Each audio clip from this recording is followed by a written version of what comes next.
And there we go. Hello and welcome everyone back to yet another extremely random. This is one of our most random live streams. As you guys can see, we have the hockey card guru, and he just hopped on as of what is that, Mike? Like 3 minutes ago. If that, yeah. Nope. I well, I saw the notification that you guys put in the Facebook group that said going live at 6:15. So I was like, let me reach out to the boys and be like, hey, what's on the docket for tonight? And you're just like, oh, you want to join? I was like, I mean, I guess I could. I'm not really doing anything. I mean, just got to watch the Leafs game later on. But until then, just kind of sitting around. So I was like, yeah, sure, I'll hop on. And here we are. Hockey guru legend. Look at that. Right here. I want to highlight this is Sammy Russo. So this guy used to play floor hockey with me twice a week. An absolute monster. If you wanted to get hacked at your shins, Sammy would be the GOAT for that. So shout out to Sammy with a bit of floor hockey love. All right, guys. So we got a lot in store for you all today. Just for Mike knowing too, just because Mike literally came on last minute. We got about an hour, maybe hour and a half ish planned. But today we want to start it off with some hot topics, and then obviously we'll be taking some questions.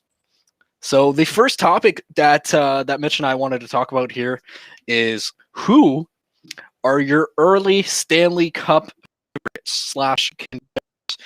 So obviously NHL has been going on for just over a month now, right? I believe it started January 13th. Yep. So we're about a month into the season. Lots of games have been played. Some teams got COVID, but who are you guys thinking are the Cup favorites right now? The Leafs, bro. The Leafs. I'm gonna let Mike take it away. But to be honest, I'm liking the way the Leafs look. I'm a fan of the Leafs, so I'm biased. It's a good option. Like the Leafs are playing exceptional hockey right now. I know they technically just came off of an L to Montreal the other day, but like they're playing exceptionally well. Like really good hockey. They're just insanely deep right now, and they're scoring. They're getting scoring kind of up and down the lineup. Freddie Anderson's playing out of his mind the last little bit. So I think the Leafs legitimately do have a shot. Like I think they're serious contenders this year, and they're proving it.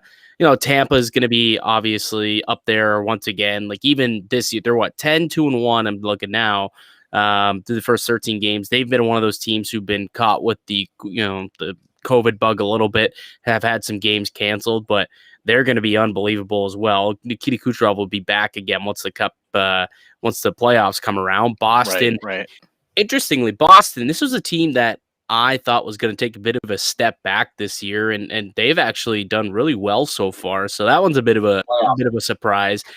Vegas playing really well. St. Louis, Colorado's always going to have an opportunity to play well. So there's a lot of teams early on that are showing that they could be that they've got Stanley Cup aspirations. Yeah, certainly. I mean, right now, what the Leafs are doing is great. I would definitely consider them contenders. I'm not going to consider them the front runners. And that's because Freddie Anderson needs to be more consistent for my liking. Obviously, he's been off to a great start. I just know what he's done in the past. And I don't know. They need to do something better with the goaltending there. Obviously, Tampa is great. Tampa is putting up ridiculous numbers, even without Nikita Kucherov, like you mentioned. And honestly, I really like Colorado. I think Colorado's got a great chance. Obviously COVID might slump them a bit, but at the end of the day, Colorado, I think both sides of the puck, they're just phenomenal. Yeah, I like Colorado a lot too, and Nathan McKinnon's one of the best hockey players on the planet himself. Right. So, and they've got a great. I mean, just take a look at what they've got even on the back end. Like I think they're one of the most complete teams, and you take a look at the Series 1 hockey cards that just came out. Bowen Byram next to Alexis Lafreniere probably has been the most successful card.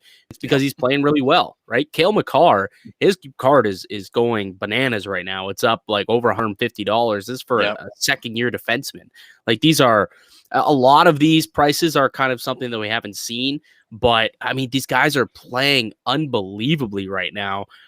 So I think Colorado's another team that if they can get the goaltending, certainly will be in the mix. Right, for sure. Yeah, I mean, honestly, like I said, it's only a month in. Is going to be.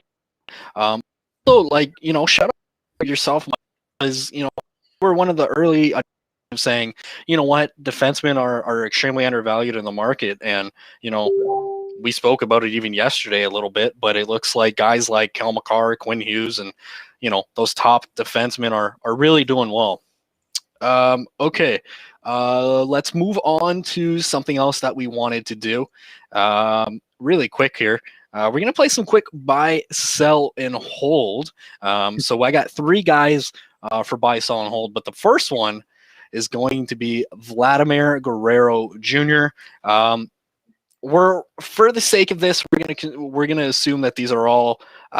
Let's go with Topps Chromes for all of these. So I do have 3 baseball ones for buy, sell, and hold, but we're gonna do them actually individually. So just tell me, would you buy, sell, or hold Vladimir Jr. right now? Do you have the prices about like what the market value is right now? Yeah. So right now, let's get a pricing on that. Give me one quick second for that. Because Vlad's an interesting one, right? Because I think it's somebody who there was so much hype going into the past couple of seasons that, his card prices were already really high, but he hasn't produced, which would make you believe like, okay, maybe they've fallen, but I don't think they have fallen enough to make it seem like a steal. I think they're still pretty high. They may still be worth buying depending on what the price is at right now. I haven't looked at it. It's about 170, 160 bucks. PSA 10. For PSA 10? Yeah, for the one where he's swinging. Right. Yeah, Topps Chrome. With that being said, though, I mean, I think it's really important to realize that like hype really does drive the market. And I mean, Vladdy's got the name. He's got, his dad is literally a gamer, and I think that's certainly going to help him. And then obviously playing for Canada's team, I think a lot of people tend to forget that, the Toronto Blue Jays actually do have a very, very, very large following. Obviously not New York Yankees big, but it's still rather big. My thing with Vladdy is he's got to be consistent, right? Like he's just got to be. And there's, I mean, Mitch, you know as well as I do. Joe Siddle was kind of talking about the fundamentals of his swing. And last year, he had a big change fundamentally in his swing, and he was grounding into more double plays, things like that. And as an investor, I don't like that. For me, he's actually going to be a hold. He's not going to be. I'm certainly not going to sell him, but I'm also not going to buy. So for me, he's a hold. I'm probably in the same boat. I think Vladdy's someone who, well, that said, I did just buy a Vladdy. The price was right for you, though. The price was right. It was a BGS 10, which they don't come around very often. So I was like, I'm going to buy this right now. But I think at that price, I would say it's probably going to be a hold for me. But if I'm not mistaken, for whatever reason, I think when it comes to Vladdy, it's not his own, but it's actually his Topps no number card, which is considered his flagship at this point, is it not? Like the one that everyone's right now trying to go after. I believe that's a little bit more expensive too, right? Yeah. So that's kind of really quick here too. But Mitch, before we get to Vincent's comment, what do you think for Vladdy? I would say he's a buy like over the next year or two. And that's if he plays well. But yeah, I mean, if you already have him, I would hold him. But if you're looking to buy one, I don't think it's a bad time. I definitely probably wouldn't sell him right now. No. That seems obvious to me because he's so young. And I mean, I've seen him swing. I've seen him hit bombs. So I still think he's going to hit, man. This guy's going to hit. Indy looks good. He lost like 40 pounds ish. Yeah. So it's interesting. Not only that. I wouldn't sell it right now. Not only did he lose the weight, but like he's been playing winter ball. So, these guys are freak. Like they're literally playing baseball year round, whereas most guys, they take it off because all they're getting is that 3-4 months off. But Vladdy's doing well. And speaking of guys playing well, there's Vincent's got a comment that we kind of highlighted on the screen. Yeah. Brandon Lau, in his opinion, is underrated, and I'm going to agree with that. Brandon Lau was a phenomenal young player for the Rays. Noise. My only thing with that is it's a rather small market, right, Tampa? But if you believe that Tampa can kind of either get relocated or kind of break through their shell of a smaller market, then yeah, I would agree. The price is definitely right for him too. Yeah, I think so. This is a pretty young player. He's in his early to mid 20s at this point. Was an all-star back in 2019, right? So his rookie year. Yeah, and then last year in the playoffs, had a good playoff himself. I think Brandon Lau certainly is someone else that I would consider to be pretty underrated. So I think that, and I see Les Alex there, so he was getting the PSA 10s to about $100 last year. I think Brandon Lau is a pretty solid investment too. Because let's be honest, you say he may end up out of if Tampa relocates. I think he will relocate to a different team when his contract comes up because Tampa doesn't pay their players. They just ship him out to other teams. And that may be something that helps his card, as if he ends up going to the Yankees or the Cardinals or the Dodgers or somebody to be a staple in that lineup. And as long as you can hit the ball, which is something that Brandon Lau can do, I like him as a rather cheap investment at this point. Sweet. Moving on, this is a guy that Mitch and our mother, our mom has invested into the polar bear. Chanel has one too. Chanel has one. And our sister. I love that you got your entire family investing into sports cards. Like, I think that's amazing and fantastic. Like, I wish I could get my family into it. Our dad actually owns a true story, by the way, before we get into that. Our dad owns a PSA 5 Wayne Gretzky, and Frank at one point, when before the card sold for $1 million and all that, Frank wanted to buy it for what, Mitch? $500? Yeah, I think it was 500. My dad couldn't let it go.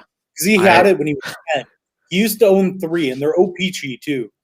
Yeah. But we still have one. We have one in the family now, so you can't get rid of it. He couldn't sell it, and thank God he didn't. No, that's the holy grail.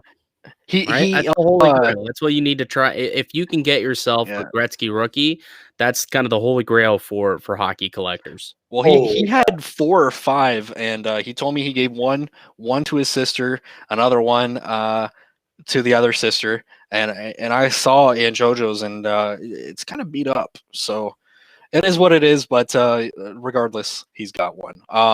But anyway. Off that tangent, this is a guy who, Mitch, we made a video. It was either or live stream, and I said, I don't know, guys. I don't know going into this pandemic season if I would be investing into Polar Bear Pete. And I actually sold off on all my Polar Bear Pete cards because what he did in that road, obviously breaking Aaron Judge's record, most home runs all time in the history of Major League Baseball for a rookie, was incredible.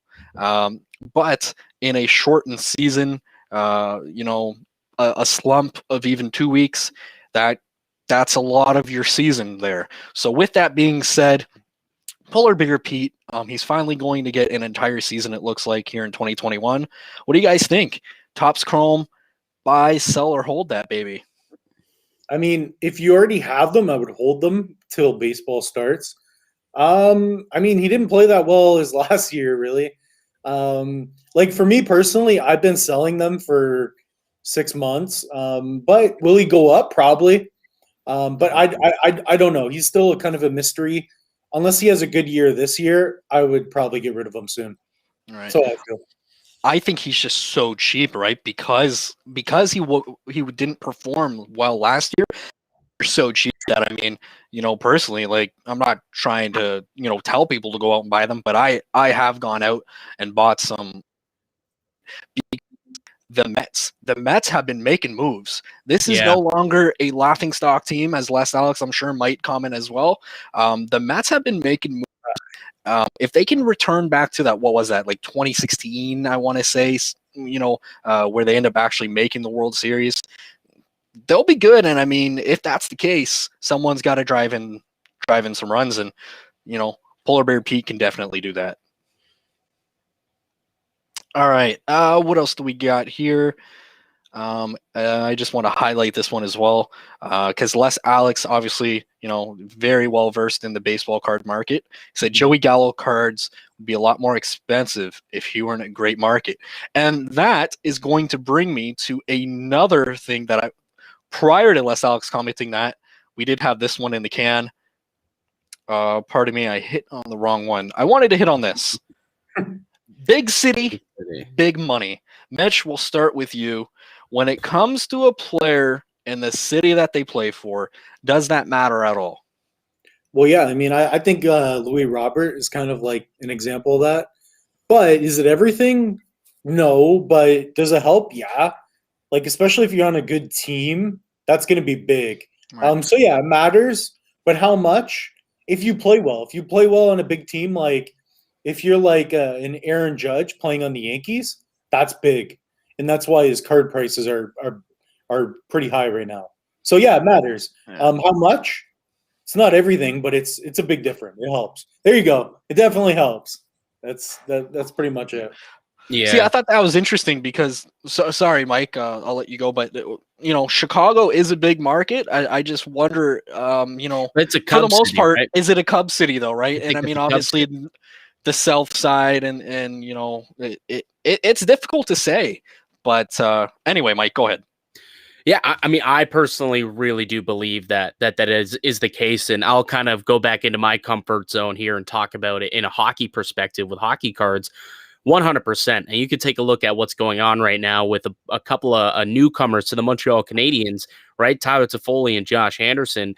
Those guys were kind of not well-known players back when they were playing in LA and in Columbus, but they were still good players. And you could get those rookies, those young guns for a Toffoli. I think you could pick them up for roughly like $10, $8 even before the season started, or before he got traded to Vancouver. Maybe you could pick them up at that price.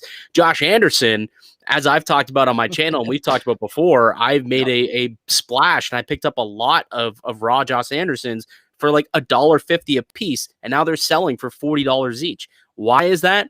Because now they're in Montreal, a lot more eyeballs on them, and they're producing. Producing also definitely helps. But if they were having, this great season elsewhere, that card would not be anywhere near the price it is now, because Anderson has been a big time goal scorer. Toffoli had been a big time in the past, but now that they're in Montreal, an original six big time market, it's a much more there's a way higher demand for these cards. And what do we know about sports cards? Supply, demand. Mm-hmm. So 100% for sure. It matters. I'll let you take this question here too. Should I still be holding Josh Anderson Young Guns? That's a great question. That is a good question. It depends how many you have. If you just have one, maybe I would consider holding on to it. If you got a couple, I think at $40, I think that's a decent sell price because he's not young and he could just be having a big year. So I think that it depends on who you are as an investor. But if you've got multiple Josh Andersons, it may be time to unload some of them and recoup some of your profits back. And then maybe hold a couple if you have multiples. If you got just one, and I see you do have one, I may still even sell at this point. I think $40 for a raw Josh Anderson is a pretty good sell point. I'm assuming you got it at a decently lower price and you'll still make your profits on it. So I think that might be a sell option if we're playing buy, sell, hold on Josh Anderson.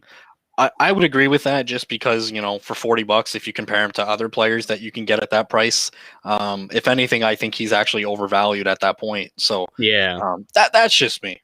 And then the last guy that I had here, boys, on buy, sell, and hold.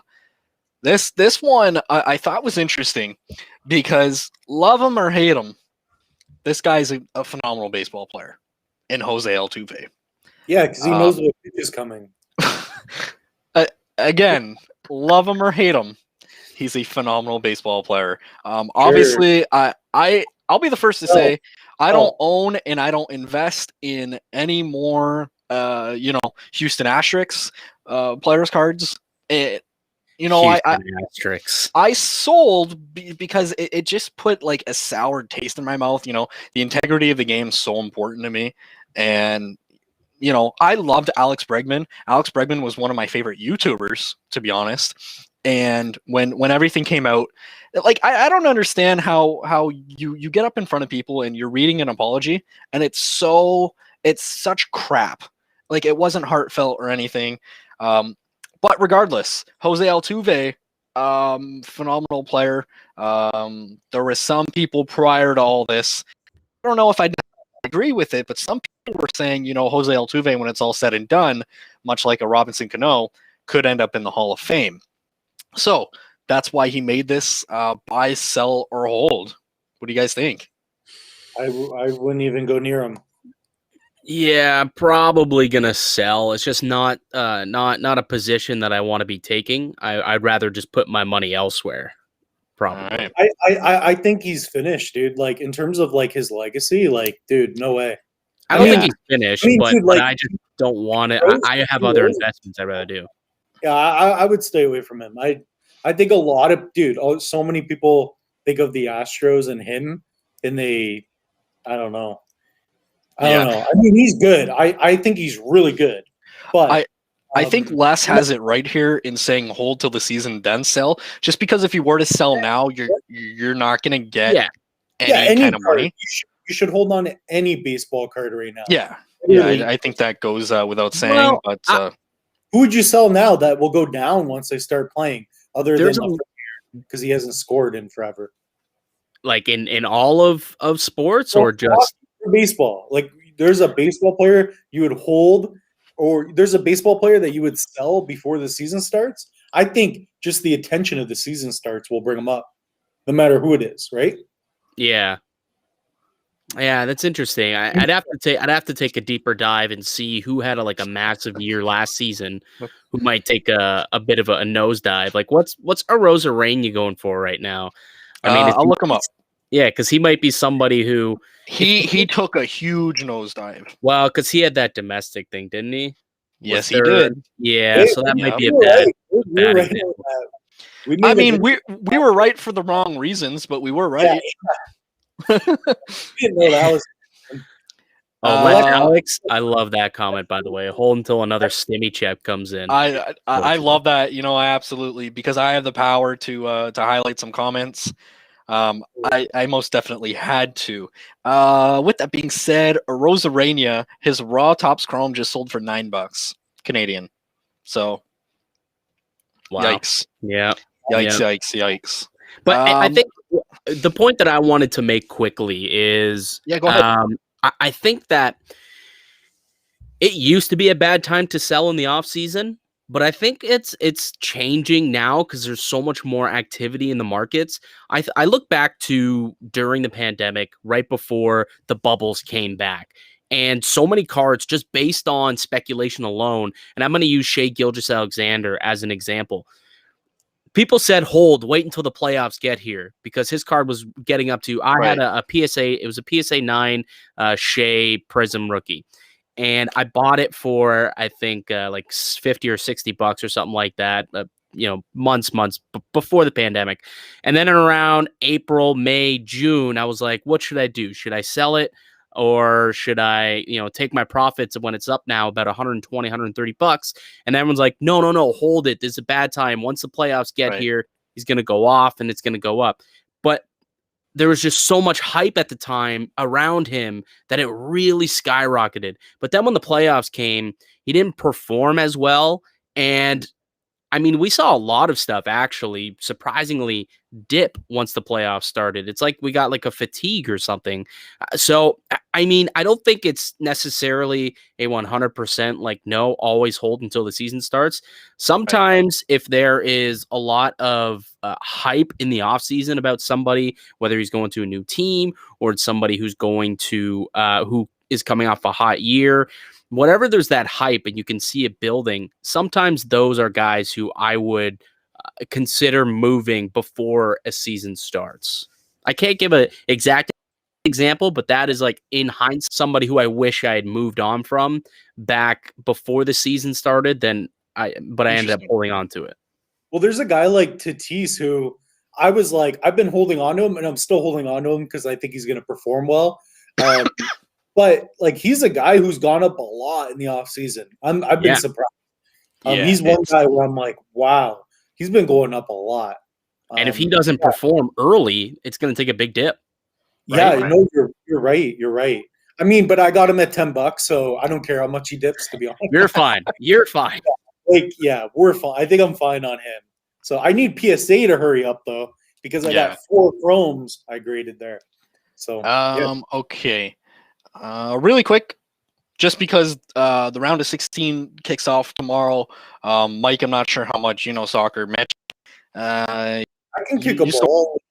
Uh, but with that being said, round of 16 Champions League, I've been looking forward to this. I told my wife, I said, hey, we got to get up early in the morning and do the groceries because 3 o'clock comes and I'm sitting my butt down watching. I'm watching. So with that being said, boys, we got RB Leipzig against Liverpool. That'll be an interesting one. Mohamed Salah. But at the end of the day, Liverpool is extremely injured. At Van Dijk, he's gone.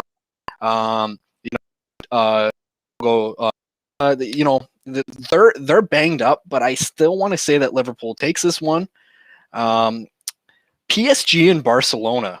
Now, you guys might be somewhat familiar with Neymar, Messi, and Mbappe. So what do you guys think? I mean, basic crash course here is Barcelona hasn't been playing the greatest soccer throughout the year, but the recent form has been absolutely incredible. They're not conceding many goals or anything like that. But PSG does not have Neymar playing in at least the first leg. So it's kind of Mbappe versus the world here. I don't know. I'm gonna go with Mbappe. I think he's got a lot to prove. I mean, dude, the dude's young. I think he's ready to go. He looked good last time he played too. So I'm gonna go with Mbappe, dude. All right, fair enough. Sure, let's go with that. How about you, Mike? Mike doesn't know. My man Alfonso Davies is gonna do some damage in this tournament. Canadian. So Canadian Bayern, Alfonso Davies. Yeah, so Bayern, I think, is gonna do some damage here. Yeah, well, I mean, Bayern took it all last year. For those soccer fans who don't quite know, Bayern is always great. Robert Lewandowski, as I call him, is probably one of the greatest right now. So Bayern is going to be great. I think they're going to absolutely destroy Lazio. That's interesting. But yeah, so without getting all up into it, and I'm also extremely excited to see. Oh, looks like I'm lagging here. A little bit. You guys still with me? Okay. Yeah, we can hear you. Yeah. I was also going to say, Erling Haaland, I'm very fond of as well. So yeah. So we'll see what happens there. Let's check out some chats here. What else do we got? Take Leon's question. Leon's question. All right, here we go. I say no, and the reason is because, first of all, it's LeBron, and I think you're going to regret that. I have a LeBron Lakers card, and I just don't see it going down in the next 3-4 years. So I would hold it. I probably wouldn't sell that right now. I don't see a reason, unless it's like ungraded. But if you think that you're going to grade the card too, definitely don't. That's how I feel. I wouldn't. I mean, look at Brady. I think Brady long term, anything that he's been a part of should be fine. But it's the Lakers, dude.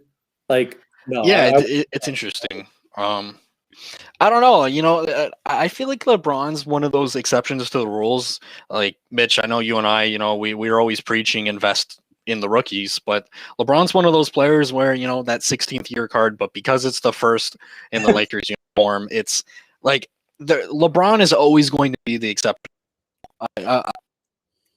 Weird, there's certain days where I'm like, man, LeBron gets so much love and so much praise for who he is on the court. And then there's other days where it's like, we don't appreciate LeBron James enough because he's incredible. I mean, he's 36, putting up triple doubles left and right and winning games. And I think that's the difference. Stephen A. Smith had Luka Doncic on the other day and asked him, hey, do you think that you're an MVP candidate? And he said no. And Stephen A. was kind of, baffled by that. And he said, listen, at the end of the day, my team is 13-14. So that's another thing that maybe we should bring up. Do you guys think that players should win MVP awards if they're on a losing team? What do you guys think? Win right now. MVP. Of course you would say that. No, I think I would be shocked if LeBron doesn't win, dude, to be honest. Really? I mean, have you seen what other players are doing, though? I watched him last night, dude. Or was it last night or the night before? Dude, he was good. He could shoot, man. He can do it all. And as yeah, he's breaking his own records. So I don't know. I think LeBron's pretty dope. Who's better? I don't know. Well, Embiid has been a monster, an absolute monster. With that being said, who I think should be the front runner, Nikola Jokic. Nikola Jokic is doing things that, because he's in a small market, people don't want to talk about him. But you got a center, a literal 7-foot center or close to it, whose vision is absolutely incredible. He's dropping 25 points a game. This man is a triple-double machine as a center. We don't see this kind of dominance anymore. I want you guys to look up who's leading the NBA right now in assists. Is it Luka? No. Is it Trey? No. Is it LeBron? No. It's Nikola Jokic, a center this man's doing it all. And I don't think he's getting enough praise. I don't know. His team is playing well. But he's leading playing well. Big deal. Steph Curry could use some love here. Like Dame as well. Lillard. Yeah, there's a couple. I mean, there's. I don't think anybody has cemented themselves as the early MVP must so far this season, right? I think that's just a pool of guys at this point. Luka's going to pull away. So Les Alex is saying it doesn't matter. The fact that the Joker's being talked about on a 7th-ranked team is a joke. With that being said, though, I mean, we've seen it in many sports where teams struggle and guys win the MVP awards, and I think that's kind of the debate I'm gonna make. Is that fair or not? And I mean, who are some guys who come to mind right on the top of my head? I don't really know, but Josh Donaldson, the year the believe that they made. Did he win with the Jays or was that with the A's? With the Jays. With the Jays, right? And then they got bounced in the wild card round, I believe. No, they made it through to the ALCS. That was a good team. That was a really good team. Right. So I guess that was a good team. Definitely warranted.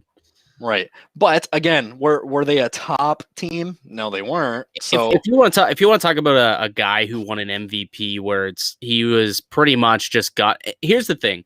MVP to me is a real interesting thing because it's not who's the best player, it's who's the most valuable player. So pretty much it's who put the team on their back and took them as far as they could. So a couple of years ago, you'll remember that Taylor Hall won the MVP with the New Jersey Devils. That team sucked. They were junk. And Taylor Hall just put them on their back, had a 40-goal season, and single-handedly brought them into the playoffs. And he ended up becoming MVP because of it. So I think that it's I don't know. It's interesting because some people just want to give it to, the best players, but it's not always the best based on definition. It's who's the most valuable. And if you're playing on a bad team and you're somebody who carries them more than anyone else, then I think that you definitely can win the MVP. Especially, go ahead, Mitch. I think the most valuable is the best player because you take that player, put him on any team, and you know what I mean? They're valuable to almost any team. So I don't know. I think it's very close to the best player, though. I mean, at the end of if you put LeBron on any team, you have a chance of going to the finals. So right, but LeBron's been the best player in the league for 10 years in a row. Why hasn't he won like for 15 years? Yeah. Why hasn't he won 15 years? It's weird. Like, what is the criteria here? And another thing is, like, it's a team sport, right? It at the end of the day, it is a team sport. And, as Allen Iverson once said, it's kind of difficult to make every single player on your team that much better.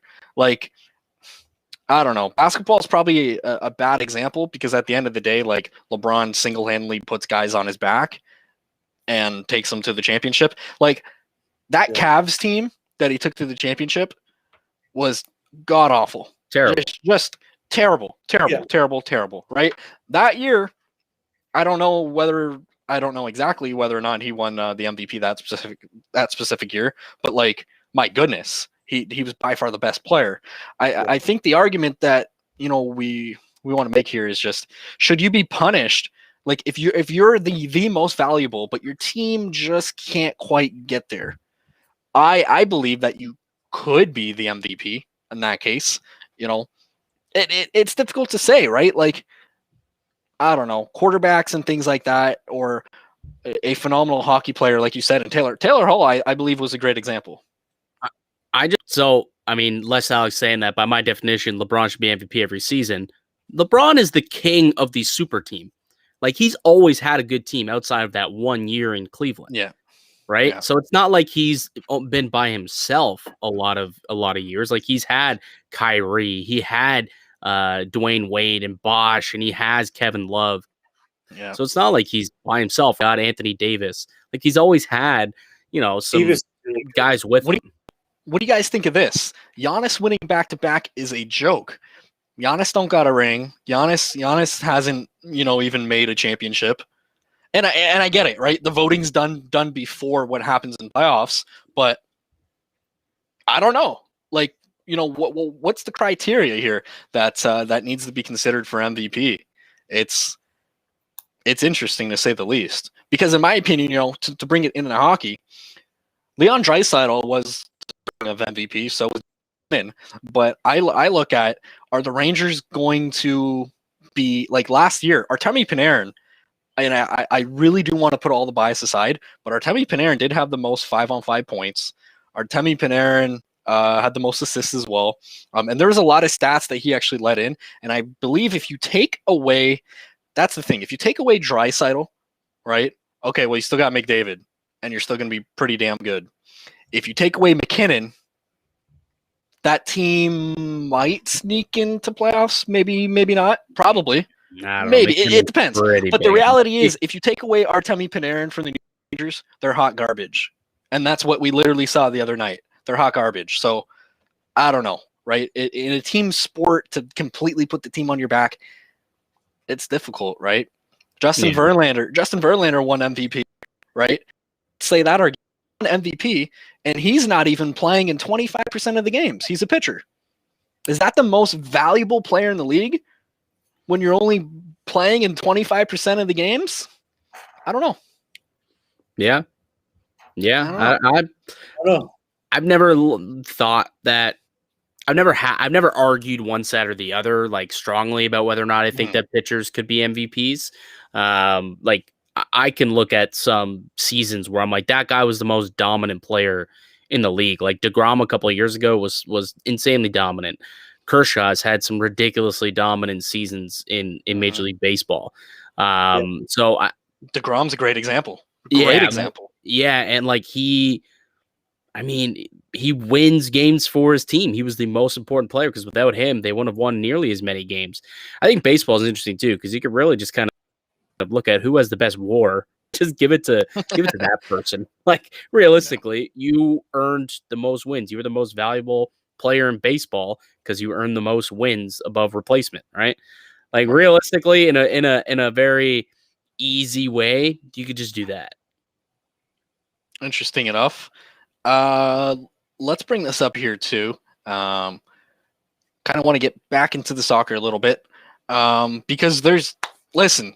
I can't tell you how many times I've been up at 3 a.m. watching soccer highlights because that is what I do with my life. Mitch, I never call you about soccer because you absolutely, kind of despise it. I don't despise soccer. I just don't never play. You don't follow it as much. But regardless, I want to talk about some young players. I was gonna make an episode on this, but I don't think he can wait with Champions League coming up. Everyone keeps saying, okay, who are going to be the next Messi? Who are going to be the next Ronaldo? And to me, there's two names that come to mind right now, both Erling Haaland and Kylian Mbappe. And I'm looking at their card prices, and I'm just like mind-boggled at the discount that we're getting right now. I am absolutely mind-boggled. So when it comes to best young players, Mbappe, Haaland are phenomenal. However, there's one kid that I really want to talk about, and that is Youssoufo Moukoko. How in the hell can you be 16 years old and scoring on grown men And this guy's incredible. And when you look at his stats, you might not think that, but go look at his goals per 90 minutes. This man's basically averaging a goal every other game in soccer. He is a true wonder kid. He is fantastic. Whether or not he gets to see the field or the pitch at all tomorrow for Borussia Dortmund is another question of its own. But I'm excited. Mike, who are some young kids that you like? I know that you're a fan of Davies. Yeah, Alfonso Davies is my man. I'm just gonna stay true to my hometown and my heritage here and go with Davies. I mean, look at what he did last year, taking Bayern all the way, and he's just absolutely incredible. He's what, 20 years old? Like he's so incredibly young. And he's producing at a really good level. So I think Alfonso Davies, it's interesting because we've seen his cards really kind of roller coaster a little bit. And maybe that's been the case with all soccer cards. Like there was that one point in the summer where they really got hot for like maybe 3 weeks where everything just shot right up. And it was like, holy crap. I remember you talk about Kylian Mbappe, and I could say the same thing about things, but there was a card show, an outdoor card show back in, I want to say June in Toronto, and I went to it, and there was a Kylian Mbappe Prism, and it was $150 for raw, and I passed on it. It was just after he like hurt his ankle or something like that, so I passed on it. And then 2 weeks later, I was just kind of scrolling through eBay, and I typed in Kylian Mbappe. So let's see what it's going for now, and it had shot up to $800 within that 2 week span. So then I checked Alfonso Davies, and I gave up. I think it was an optic for about $40, and it shot all the way up to like $150 in that 2 week span. So soccer cards have been one of the weirdest when it comes to the sports cards craze, going through, starting in basketball, then to football, then to soccer. Now it's currently hockey. Pokemon also has been really hot the last little bit. That's Mitch's baby. So soccer cards are really interesting, but I think Alfonso Davies is the kind of the one soccer card that I've been looking to invest in. I don't do a lot of it that knowledgeable, but I think Davies is going to be a young star, especially here in Canada. Yeah, for sure. I mean, here in Canada, and then also, what he's doing right now in the Bundesliga, and that's exactly it, right? Like the Bundesliga, kind of that step down, if you will, to bigger and better teams, let's say. I mean, obviously Bayern is always fantastic. So Bayern is like the exception to the rule in terms of playing for the Bundesliga. So he may never have to leave. But, of course, if he did leave to like one of the big EPL teams in a Man City, Man United, something like that, I think his card prices would go even higher. Anyway. I think one other thing quickly too, I think is kind of, we've got the Euros coming up this summer, and then we got the World Cup next summer. So there's going to be a lot of internet soccer being played over the next couple of years, which is a lot of exposure to the sport. So I think that if you really want to invest in soccer cards, and it'd be a good idea. Yeah, it'd be a good idea to figure out who's going to be on some of the top teams in, like, who's going to be on France. Obviously, we know Kylian Mbappe, but are there some young up and coming Italians who are good strikers? Who's going to be on the English team? Rashford. I think that's something that you really should be looking into if you want to get ahead of the game. Yeah, exactly. Right. At the end of the day, personally, what I do is I look at, okay, is their club team good? Because at the end of the day, if the price is right, if their club team is good, and if they're, consistent players, and if their national team is great, well, that definitely adds up for success. So that's another reason why I like Moukoko, because although he was born in Cameroon, his national team is actually Germany. And Germany, alongside with Timo Werner and all those guys, they got a bright World Cup. Moving into this, I thought, Mike, what you said was really interesting, of everything that you were saying. So between vintage and modern, what are you guys currently buying? And really quickly, I just want to say my focus and my shift, not even shift, but my focus from the start has always been modern cards, because I feel like it's the gambling culture, right? You want to see your stocks performing, and vintage is always going to do well. Like the GOATs and things like that. But for me, like, I love watching Luka play and knowing that I have a Luka card, and when he goes off for 44 points like he did the other night, his price did go up a little bit. Tomorrow with the Champions League, I get to watch that. I don't get to watch Thierry Henry play anymore. Right. He's a phenomenal vintage player, but Dominic Hasek, I don't get to watch him play anymore. So to me, the excitement of what's happening now kind of builds up the bankroll, and then I can purchase for my long-term investments, vintage. That's the way I'm going. What about you guys, Mitch?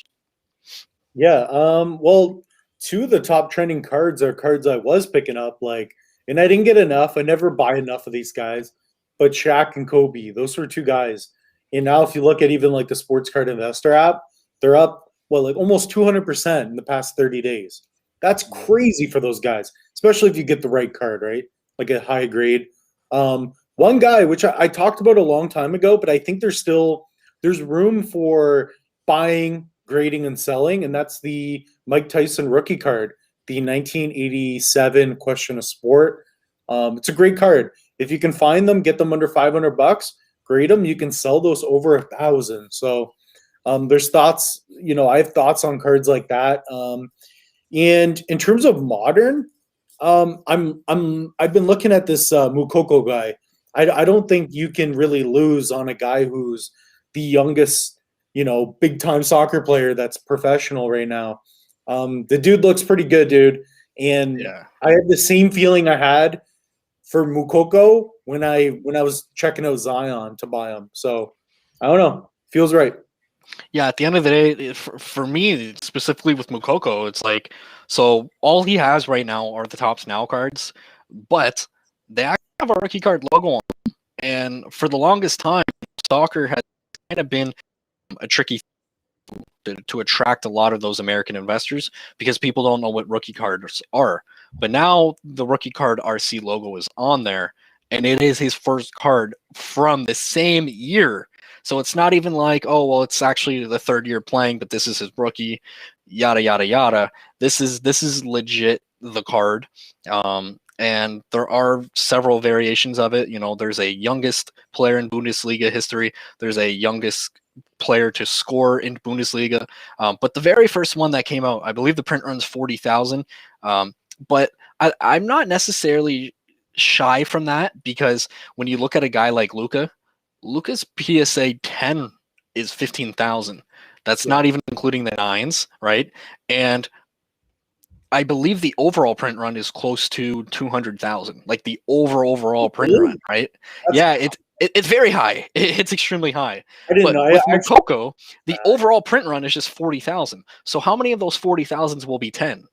I don't know. It looks so far like a lot are getting PSA 10, but let's say the gem rate's even like 80%, right? I don't know. It's going to be very interesting, and soccer is the biggest sport in the world. 16-year-old phenom. Like, I'm not saying he's going to do it, but let's say tomorrow when the happens, let's say Haaland goes got to come in, or two, heaven forbid it, three, watch out. So it'll be interesting to say the least, but for right now, what are they going for, Mitch? About $10? That's what I'm saying. Like, and 20, I think they're already going up. I just started looking at them a couple days ago. Like, it's hard to say that that's too high. And for me, I would rather lose out on a guy who, I just like watching because like he is fun to watch and he's young. Like, dude, like he's 16. Like, I am 9 years older than this kid. Like, you know what I mean? It's just crazy. So if I'm the $10, I lose out. So if he becomes Erling Haaland or something like that, Erling Haaland has a Topps Now card. It's his PSA 10 Topps Now sells for 50,000 US. 50,000. Mind you, the print run on that's 87. It's less. Well, these top might, to say the least. What else do we got here? Mitch, what do you think of this? Thoughts on Barry Bonds? Steroid Bonds? I think he's the greatest hitter ever, dude. But he still took steroids, so I don't know. He's tough. That's tough. That's similar to like Maguire and Clemens. Just He's only got one more year on the ballot, right? I don't see him getting in though. I mean, dude, if Pete Rose And came Clemens. in, I can't see him getting in. Well, that's what I mean, right? And Kurt There's no way. Schilling. I mean, I don't. Baseball doesn't like that stuff. I don't. it's the toughest sport to make the Hall for sure. I don't see it because of the whole steroid. He should be a Hall of Famer, in my opinion. 100%. Like a lot of guys should. Like he's based on stats, right? But at the end of the day, it's not just stats. It's for whatever reason, the Baseball Hall of Fame is now, what kind of character do you have? What kind of morals do you have? Yeah, Who political. are you on and off the field? And it's very political, and it's for that reason and many more, obviously, that Pete Rose isn't in. There's tons of guys who should be in the Hall who aren't. It's like the one lady who was complaining because Tom Brady threw the trophy. And she wanted her little 15 seconds of fame, the Karen. So I thought that was, I was listening to that. That's hilarious. Like, dude, the guy's drunk. He won 7 championships. He's the GOAT. Come on, man. Okay, What do you have to say, Mike? Here's what I have to say about that. Who was the dumb news crew who felt that this was so newsworthy that they actually had to give this Karen time of day and do an entire news special on it? I was laughing. It made me love Brady even more. Did you see him throw it? That was hilarious. Yeah, that was awesome. Like, that was great. Gives a shit? Like, who cares? Yeah. Oh, I want an apology. Yeah, right. I want Brady to go to the Lions and win another championship. I think it's absolutely hilarious, and our local sports radio station 97 won the ticket. They were speaking about it. The whole. Again, basically what happened was the daughter of the guy who created the Vincent Lombardi basically called into a news channel because Tom Brady threw it from boat to boat. It didn't even hit the water, and she wants Tom Brady to apologize. Did you hear that? She lost 2 days. She lost 2 days of sleep over it. Yeah, I know. You know what, dude? Yeah. Tom Brady, dude. She talked about how hard they worked on the trophy. Tom Brady won a freaking Super Bowl with Gronk on a new team. How hard do you have to work for that, man? Screw off. Well, it's what, 17 speaking of Gronk, in 2018, Gronk brought the Lombardi trophy to a Red Sox game and bunted and dented the trophy. She's not wanting an apology for him denting the trophy. Okay? Wisconsin just won a bowl game. Wisconsin won a bowl game, and they literally broke the trophy. Like, I don't know. I mean, and I hate to be political, but if LeBron can say it, so can I. She's a Karen. She's 100% a Karen. 100%.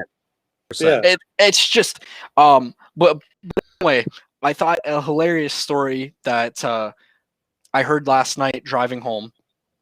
Long story short, I guess in 2004, there was a playing at a hotel game on the Detroit Pistons. 2004, by the way. There was a what? What happened? There was a player, right, staying at the same hotel as another lady, right? Okay. She was on the 4th floor, and this player, who she would not name, maybe Ben Wallace or something like that, was on the 6th floor. This player would not let her hit the number 4 button, had to make her ride all the way up to number 6 because he didn't want to stop. She called into this sports show all these years later demanding an apology. I mean, all these years later. That's ridiculous. That's just a dick move. Why would you do that? I don't know why he'd do that, but at the end of the day, she held the record. That's a long time. That's like 16 years. Yeah, that's strange. Yeah. Anyway, just thought that was Tom Brady should not apologize. He should tell her he should apologize for not winning enough championships then or something. Not for that. Hey, fun fact, and I actually want to speak about this one. All right. Calvin Johnson, okay? By the time Tom Brady entered his 3rd Super Bowl, so between that time and Tom Brady's latest Super Bowl championship, Megatron entered the NFL, retired from the NFL, and made the Hall of Fame. I'm telling you, Calvin Johnson was one of, if not the greatest things that I've ever seen, and that career was just derailed by the most screwed up franchise that I can think of in the Detroit Lions. But that's his fault. Like you said, it does matter where you play, right? That's a good example. It is, right? I think so, but I mean, also the man. Did he play, Mike? Like 8-9 seasons max? It wasn't many. Yeah, not really. Megatron. Yeah, not really. It's just crazy to think that like the man is in the Hall. Like he's a first ballot Hall of Famer. Like that's crazy. Oh, he was easily the best receiver for like 5 years in the NFL. Like 100%. But did he play enough? And that's always going to be the argument, right? Like, did he do enough to get himself worthy? I think he did bare minimum. I mean, did he play with Brady? He played with Matt Stafford. No, it was Stafford. His whole year was in Detroit. The thing is, though, like he was a multi-time All-Pro, multi-time Pro Bowler, hands down. Like he was the best wide receiver for many, many, many years. And I think that needs to be the criteria. Like, there's no games. If there was a games limit, then that would be part of the criteria. But there's not. You just have to be absolute stud of a player, a Hall of Famer, the years that you're good. If you can rattle off 5-6 years of Hall of Fame play, then I think you're good enough to be a Hall of Famer in my eyes. But Bird, Brady's so good. If Brady calls me and says, Mitch, we need a wide receiver, I might win a championship. I might be throwing the trophy into the water. I don't know. Brady's that good, dude. I'm taking my hat off to Brady, dude. So no, bro, and I mean, again, you know, I'm one of, if not the biggest Buckeye fans, and like Tom Brady's the GOAT. Like, I don't even want to entertain anyone else. One of the last topics that we have here, Vegas, the infamous Vegas Dave, came out with his prediction. Yeah. For whatever reason, you can say whatever it is, pumping, dumping, whatever it is, but Vegas Dave came out publicly and said he believes the sports card market will crash by 2024. And I want to make this very clear. He did not say that sports cards will just go down by 2024. He thinks they'll be worthless. Which side are you guys on here? He's a sports bettor who, dude, he makes money betting because people pay for his bets. He was completely wrong about his futures bet, talking about how the Saints are going to win. He's just salty because he's been losing money. That's what it is. Like the guy's been phony way long before. Am I saying he's wrong? No, like he's got some logic to it. Like the market, nothing's gonna keep going up and never go down if there's a reason for it. But he's seeking attention, man. He's definitely seeking attention, and that's it. That's 100% what it is. He wants attention. I think he had, like, there's definitely a level of validity to the conversation. I don't know if he's seeking attention, but he could just be looking to ruffle some feathers a little bit. But there's certainly, like, it's a valid point. Like, you think about when sports cards really started to ramp up this year and what has caused that. And a lot of that is, you know, a lot of people are staying home, so they have more money to spend. They're not working, so they have time to go out and time to do the research and time to peruse eBay, go on StockX, do whatever you're doing, wherever you buy your cards. And most important, stimulus money from the government. When that stops, I don't know how many more people are going to stick around and how much the market is really going to flourish after that. I don't think it's going to be worthless. That's going a little bit too far. But do I think that in the future at some point will the overall market take a little bit of a dip? Probably. It will. But I think that's fair. Because I think it's going to take a dip for sure. We've been waiting. I'm surprised it's still going higher right now. Like, it's crazy, but. Yeah. Even before COVID, though, that's the thing it's done. I don't think it's done because I still get people, like, I know I have friends because I talk about it. Yeah, I invest in sports cards. It's a lot of fun. It's a good time. And then that gets them interested in it. And 2 weeks later, I get a photo and like, hey, is this any good? And there you go. Now we've got another person in the hobby. And I get that all the time. I think so many people are still joining the hobby. But we're talking 2024. That's 3 years from now. That's a lot of time. But I still think there's a little bit of wiggle room for it to go up before we see it, go down on the downturn again. I think the main thing that I want to pluck out of what Vegas Dave's video and what he said was he was really upset at, let's call them the whales, kind of influencing card prices. right, like at the top, because he and you know there was a lot of validity. You guys get what I'm saying, validity, in what he was saying, right, about Michael Jordan's cards going from 100 grand, 300 grand, all the way to 738. I believe that isn't done. You know, something fishy's going on there, and I fully agree with that. But to say that it's all going to be worthless, at the end of the day, we've all been collecting sports cards for longer than, like, this is 3 years away. We've been collecting sports cards longer than 3 years. Let me ask you about that's the thing too, right? But yeah, I mean, dude, nothing's gonna keep going up and up and up forever, especially now. Like he's got a lot of good points, but yeah, I mean, well, let me ask you guys one question about this. Did you guys see that article that CNN wrote actually about how Wall Street is now taking an interest into sports cards, and there's actual funds that are managing, and they're buying these high-level sports cards, and that's kind of what's causing a lot of these cards to be selling for crazy amounts of money. So I can invest like $5,000 of my own money into a fund that is being pooled to go out and buy specific sports cards. The rare ones, a Jordan rookie, a Gretzky rookie, like those types of ones. So I think that is a little new wrinkle that is coming into the hobby right now that we've never seen, and that's new money that we're seeing come into the hobby right now. So if that kind of continues to be the norm, I could see these rookies still keep climbing, like the really, really like holy grails. I mean, like the Jordan rookie, the Gretzky rookies, the of GOATs, like Tom Brady's, LeBron's. That stuff I think will always hold, and that will always be a piece that people will go after. But it's kind of more of the modern stuff that I think will probably end up taking a bit of a dip.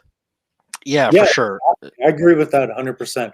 I mean, me and Bird filmed an episode that I'm editing right now, and I'll even talk about it too. But like, it was different. Like even right now, like buying Zion at 20 years old for $1,000, a player who's never won on a bad team, like that's crazy to me, right? Like it's different than you, because dude, he's gone up so much, and look at what he's done compared to like the greatest players. Like $1,000 is a lot of money for speculation, and that's 100%.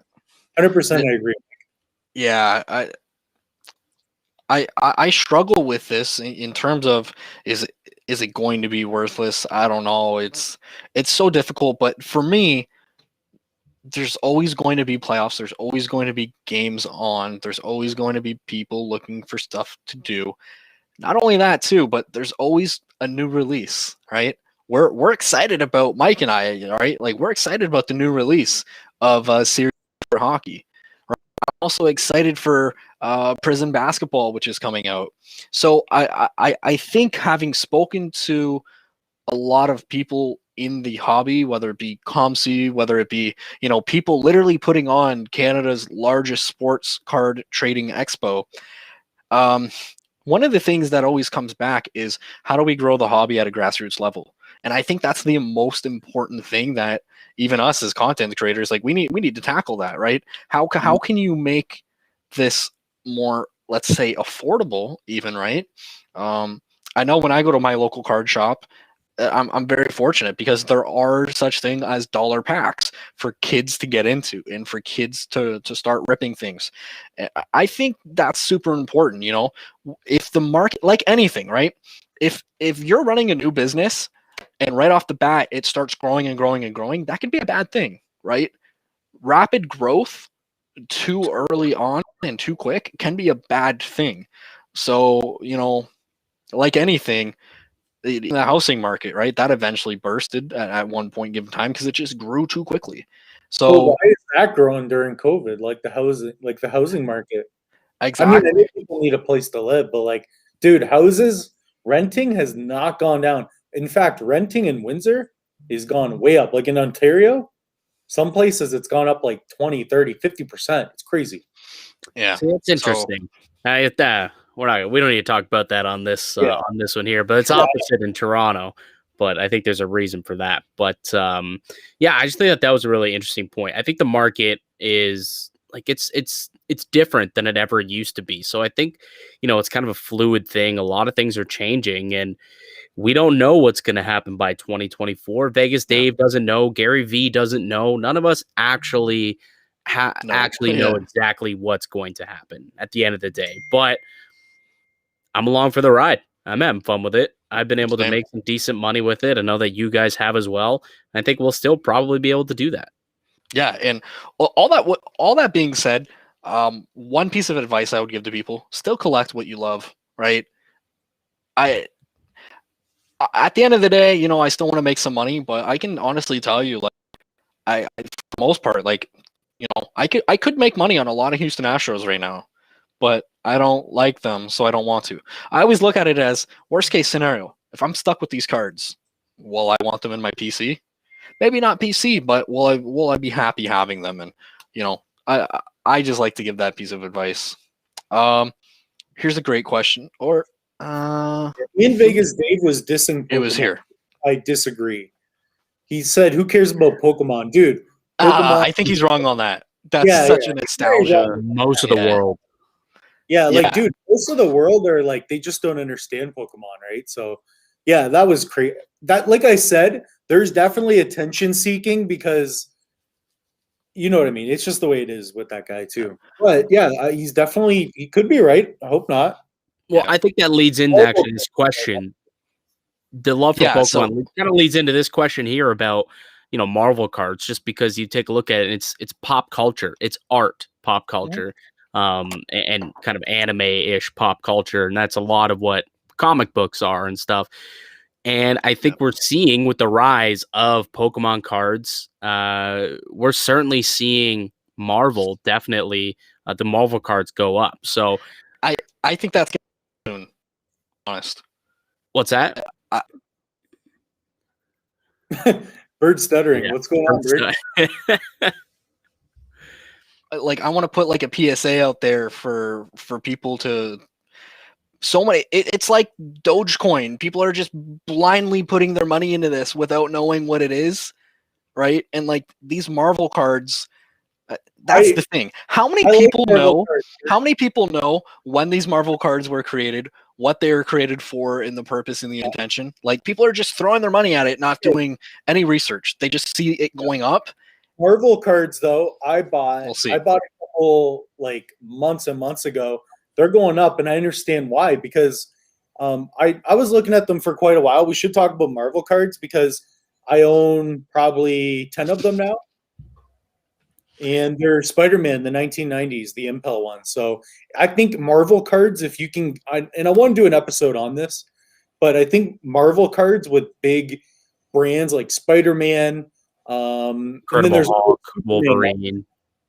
Those are really good cards. So yeah, and like I am a fan of comic books and superheroes. Mitch, we've said it time and time again. We used to have our own comic book shop. I owned more than 2,000 comic books. I was a full-on comic book nerd. And we didn't have Stan, I waited in line 6 hours for Stan Lee to shake my hand, and he called me a nerd. And I can't remember the last time I watched that hand. Kidding. Anyway. Oh my God. The stamp of approval to be called a nerd by Stan Lee.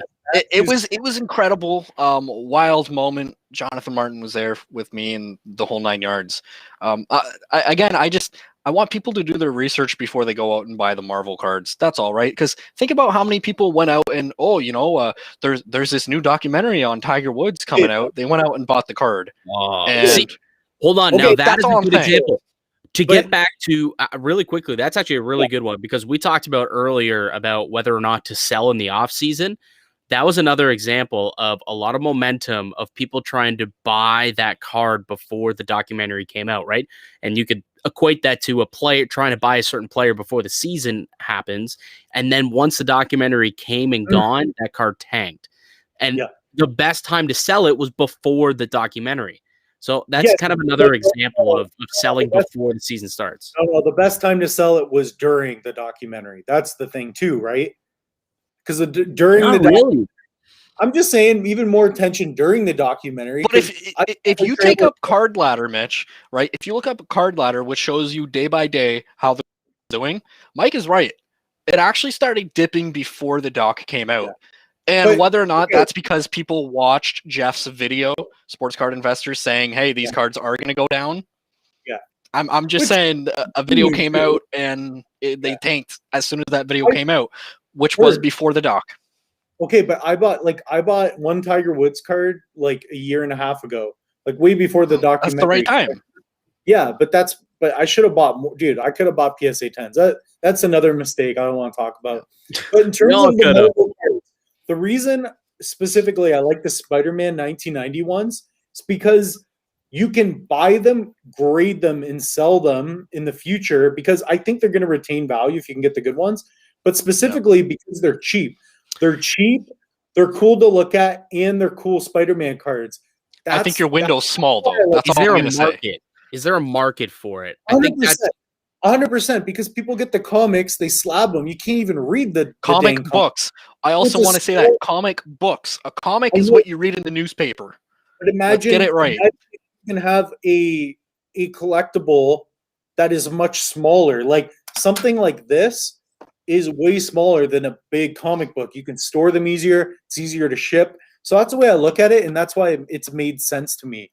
I see it. Something about the Marvel cards made sense to me a couple months ago, and that's why I picked a few up, and I should have picked up more.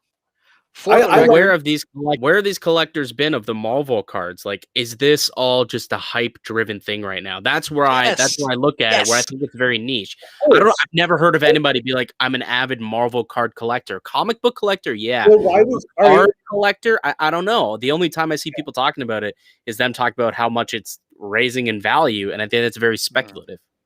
Yeah, but why is it that well, grading's new and stuff, but why is it that Charizard was so cheap a year and a half ago? He should always been worth more, in my opinion. But there's always been a market for Pokemon. Always. Yeah. There's always been a market for comics, right? Comics Are though. huge. Yeah, Comic books. Now you're mixing two worlds Those together. are two different things. But but I'm just saying a card of like Spider-Man is similar to a comic book of Spider-Man. But I It's think you similar. can look Go at on this. by the comic then. Here's why I don't know if that Smaller, works. it's better to buy the card, maybe. I don't know. But to me, you can look at it and kind of it's similar to Project 2020, where everyone thought that scored, I think. no, Tyler Boyd, it's 2-0 Leafs now. 2-0. Let's go, buds.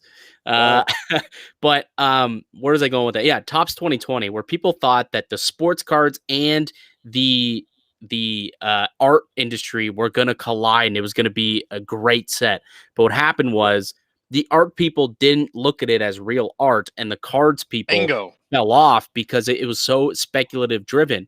I feel like the same thing could happen where the comic book people don't see these cards as comic books and they don't fall in love with them like a lot of people are insinuating and speculating to happen. Therefore, that market is just going to tank.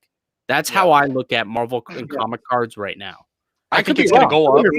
But based on But another thing though, I don't know if you've ever looked at the PSA like graded, like how many there are. Dude, it's low. There are not a lot of graded ones. So I think that there's just a lot of variables that I see an upside for because they're so cheap. At least a month ago they were cheap. For $5, $10 to get a cool looking Spider-Man card that really tells a story, that's cool. Listen, nice. There are not a lot of graded Zach Hyman PSA 10 cards either. Yeah, but he's not Spider-Man. He's not Spider-Man, bro. I don't know. I think it's going to go up and up and up.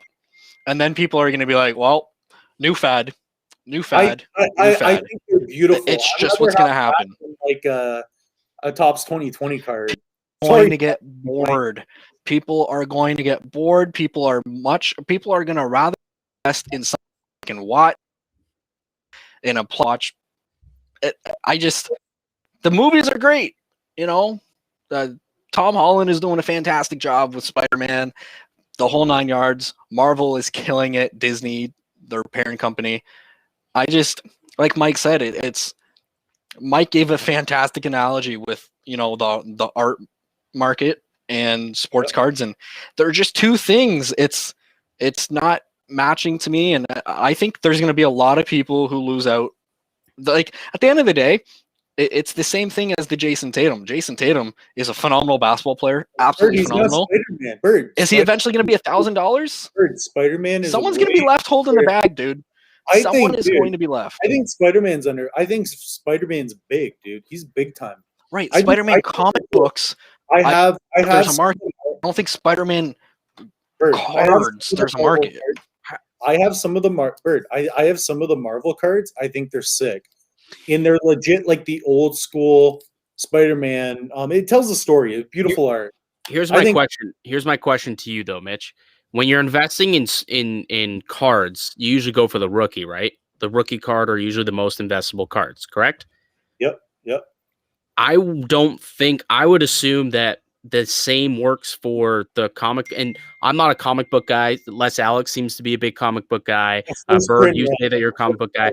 I would consider the comic book to be the rookie, the true rookie, and then these other variations like these 1990s pieces of art, these cards from Spider-Man isn't necessarily a rookie card. Like I would consider the comic to be the rookie. Canucks fan. No, but what I'm saying, okay, I understand that. That's so true, though. That's a terrible take, Alex. Okay, what I will say about this, I'm just saying. The fact that you have a compact, something that's collectible and so compact is really interesting too to me. Yeah. Hey, to each their own. To each their own. At the end of the day, 100%. I personally would rather have the comic book, and that's where I would put my money on. Okay, but I'm going to say one thing about that too. You will not let this go, will you? No. Because I'm just saying, price is a big factor in all this. I love undervalued things. In a cool Spider-Man card, I have one, like at home, and I'm like, dude, I paid $5 for this. This is so cool. This is like, that's niche though, Mitch. 30-year-old very niche. It's niche. That's it's very niche, right? Hey, You're a lover of comic books. 5 years. Getting into this. You have no Marvel cards. You tell me how niche it is. Okay. 100%. There are so many more people in the sports card market. Like, that's what I'm saying. You have all these people who typically just collect sports cards. They hear this, they're investing their money in it. Last comment. Put up Les Alex's last comment. This one here? Thank you, Les. Thank you. That's because Les is investing in it too. That's bias. But that's the same.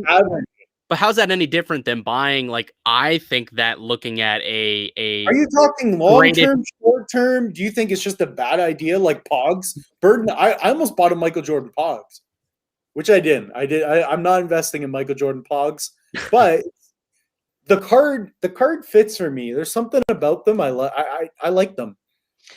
Les Alex, this comment that I just highlighted, I want to put it out there. I couldn't agree more. He was too cool for Peter Parker. Peter Parker is a nerd, and he shouldn't be skateboarding and picking up girls as good looking as Gwen Stacy. Shouldn't be doing that. What? He was a phenomenal. That's what the Andrew Garfield version of Spider-Man. He was a great Spider-Man and a terrible Peter Parker. Similar, and then the opposite. Bird, old Spider-Man comics are very, very, very expensive. If you get a high-grade old Spider-Man, especially Batman, Superman comics, I'm well aware. Those are worth a lot. Those are comic books. Those are comic books, though. I think they're undervalued. 86, but that's the 86 Fleer Jordan compared to a 1990, 60-year Jordan card. Dude, that's like you going out and buying an Austin Matthews MVP rookie card and thinking that's going to go up in value. Not even. I think it's more. To me, it's more. It's not even a rookie card. It's more of like a 6th, 7th, 8th year card. Hey, but a card is very similar to comics, and a lot of people don't read the comics. They buy them because they're just a comic, the first appearance. So I tons think of people read comic books. No, I know, but a lot of people just collect them and slab them. How are you going to read it after it's slabbed? So, I mean, come on. You buy two. If you're buying slabbed comic books, you're not an avid reader. You're not $3.99. You buy one. Maybe you buy a digital copy. I'm just saying. I think people like to look at it, and I see cards being a nice small form factor, and it's a cool piece of art. We'll see. And it's similar to cards. I think it's a good transition. I think it fits. So yeah, but I exactly what you said fits for Project 2020. It's a small little piece of art. We all know how Project 2020 ended. Yeah, but there's a lot of players. Not well. There's only one Spider-Man, dude. Everybody, I don't know. I There's don't one want this Spider-Man drawn by Stan Lee, drawn by. There's so many different guys who drew Spider-Man. Anyway, we're on a tangent about Spider-Man. Yeah. Who knows? That was off of a listener question too. You didn't even add up. That was just straight banter from Les Alex's question. I'm fired up, boys. I'm fired up. I know he's fired up. I still got the young gun. That was like a 25-minute segment. Thanks, Matthew Les. scored. Matthew scored. Yeah, I got him in a parlay. I need Matthews. I need Draisaitl to score, and then oh my goodness, that parlay must pay pretty well. You're betting on Yep, I got Matthews to score. Draisaitl needs to score, and then I need a point at a Quinn Hughes tonight. Pays 5-1. You're crazy, bro. I bet on Zion. That's all it pays, 5-1. I thought it would have been like 8-1 at least. No, man. Matthews is like basically expected to score. Malone money mindset. There are very few of these Marvel cards graded, and I think they look great. For $10, we're still on this. Why not, Bird? It's a trading card of a very big character that's very recognizable. How does that not make sense to you? This Dwayne Wade. This guy has a Dwayne Wade bobblehead / stand thing, and these are both numbered to 100. I would not tell people to make them as an investment. These are one of a kind. What? It's not an art collectible.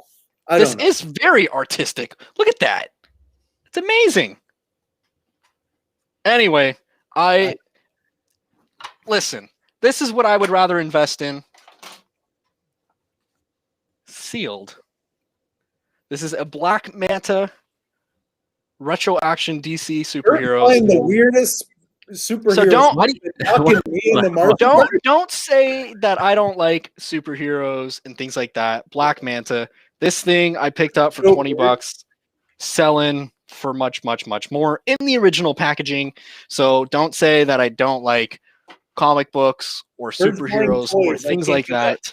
I love that you have all this stuff just sitting right in front of you. It's on my desk. It's on my desk. Oh, dude, I got rookies everywhere, man. I got everything around me. Yeah. Actually, I mean, Mitch, you'll like this. I picked one of these up the other day for like $15. I got 50 Zion rookies just on my desk. Ooh. Is it a Pokemon? Amazing. No, no. Zamazenta, amazing rare. From, I love that comment. Bar Down Biscuits is Family Feud. All right. Somebody's asking about Laffy. He's a bust. I called it after his second game and got bad. So you need to listen to our podcast. Goku's got more goals than Lafreniere, so legitimate. Mike, hit him with the stats.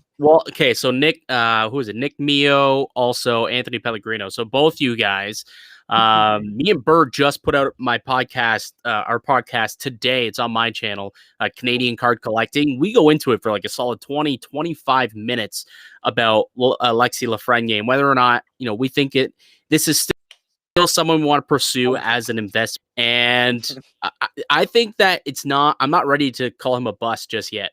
Like I looked at a guy like Steven Stamkos. He scored just 4 goals in his first 41 games. Steven Stamkos, in my opinion, is going to be a Hall of Famer, right? So you can't just look at someone's first 13 games and assume, okay, this guy's going to be a bust. This year, I think Lafreniere's a bust. That's what I said. It's been 13 games. You're going to judge someone off 13 games? Yeah. Yep. But Stamkos, Stamkos had 2 goals in his first 22 games. He finished the year with 23. I will guarantee you, I will put my house that Alexis scores another goal before his 23rd game. Okay, I never said he's not going to get another goal. I'm just saying he's not going to have a great year. He's a bust this year. Look at this. Somebody just said Tyler Mott greater than Laffy. Listen.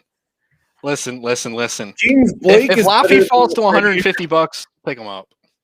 I think Tyler Mott is a fantastic player, by the way. I respect that. I'd pay more for a Mott than I would a Laffy as well. Just kidding. Obviously, never do that. But hey, Tyler Wow. Mott's he's having a heck of a year. But yeah, we did get into a really in-depth conversation. You made some on great that. points. Yeah, Well, on Canadian card The collecting. problem is he's playing for the Rangers. That's a great problem to have. Actually, though, but no, it's funny you say it. That is a problem right now because that team is be. rancid, and it's a big reason why they're not producing. Big reason. Yeah. Right? Yeah. Like that whole team is struggling, and obviously he's going to struggle along with them. And Hockey having is one of the Panarin biggest injured. games there is. I love Lafreniere. I'm just saying though, if he's not a bust, I don't know what a bust is. I mean, he got a goal, good for him. Okay, but at the same time, if you would have had that mentality, you would have missed out on Steven Stamkos, dude, a future Hall of Famer. Joe Thornton's rookie season was god awful. I probably would have bought him, but dude, Stamkos, I bet, was not $300 out the gate for his young gun. So maybe I would have bought him. So there's that. It's interesting. It was up there. It was like around one, like it was definitely over $100. And at the time, that was a lot for a young gun. Yeah, at the time, that was a lot. Well, so Anthony from Malone Money Mindset asked a phenomenal question. Bitcoin. We Mike and I really we dove into it in terms of definitely check that video, but the short version is going to be the Rangers as a team have struggled. Head coach David Quinn has really bounced Laffy from top line to third line to second line, back to the third line. He's currently playing with Julien Gauthier and Brett Howden. Brett Howden has 0 goals on the season. Julien Gauthier has 1 goal on the season. So, I mean, Laffy's not going to get any assists anytime soon if he's on that line. A lot of it does come down to the Rangers. The Rangers, it's been 2 weeks since they scored 4 goals or more. Like, as a whole, they're not playing well. The market's there. The original 6 market is there. And they haven't quite played, like, when they play New Jersey and Buffalo again, I think Laffy's going to kind of break out of his shell. But he already played Pittsburgh twice. He's played Washington a few times. And so, yeah, that's a great question, but I do factor a little bit of that. But Bird, maybe the Rangers are struggling because Lafreniere cannot score or get a point. Have you thought of that? Not when he's on the third line. I look at Mika Zibanejad's been absolutely awful. Ryan Strom's been absolutely awful. Not doing well is not his fault. I think it's a collective effort. Listen to our podcast. You'll know exactly why. Yeah, I haven't listened to it yet, but you guys have a good podcast. You guys have to check out Mike's channel too. So this comment, it just hurts. Oof. What did Dag finish with? Let me go quickly look that up.